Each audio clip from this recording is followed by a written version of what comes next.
আসুন একটি বাঘের স্টোরি শুনি। বাঘ সে শুনেছে তার গায়ে দুর্গন্ধ। এটা শোনার পরে সে একটি বানরের কাছে গেল। বানরকে বলল, এই যে বানর ভাই, আমার গায়ে কি দুর্গন্ধ? বানর চিন্তা করলো, বাঘ তো শক্তিশালী প্রাণী, আমি যদি সত্যিটা বলে দিই তাহলে বাঘ আমাকে যদি খেয়ে নেয়। তখন বানর চিন্তা করলো মিথ্যা বলে দিবে।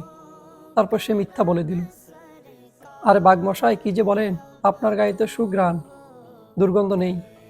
বাঘ বলল, তুই আমাকে অপমানিত করছিস, তুই মিথ্যা বললি। এটা বলার পরে বাঘ ওই বানরটিকে খেয়ে নিল। এই ঘটনাটি একটি হরিণ দেখছিল। তারপর বাঘ হরিণের কাছে গেল।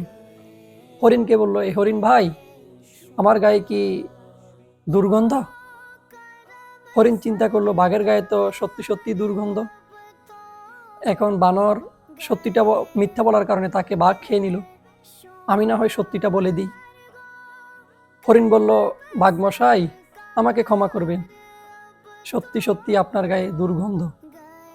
বাঘ বলল, তোর এত বড় সাহস, তুই আমাকে অপমানিত করছিস, তুই এটা বলতে পারলি? এটা বলার পরে বাঘ ওই হরিণটিকেও খেয়ে নিল। এই দুটি ঘটনায় একটি শিয়াল দেখছিল। তারপর বাঘ ওই শিয়ালের কাছে গেল। শিয়ালকে বলল, শিয়াল ভাই, আমার গায়ে কি খুব দুর্গন্ধ? শিয়াল তো চালাক প্রাণী। শিয়াল ভাবলো, আমি যদি এখন হ্যাঁ এবং না বলে দিই, দুইটাই বাঘ আমাকে খেয়ে নিবে।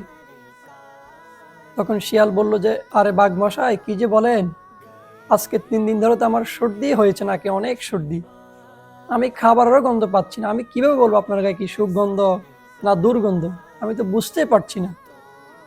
বন্ধু দেখেন, এই পৃথিবীতে সত্য বা মিথ্যা নয়, ম্যানিপুলেশন, ক্যালকুলেট করেই বাঁচতে হয়। যেখানে যেটা প্রয়োজন কৌশল করে বাঁচতে হয়।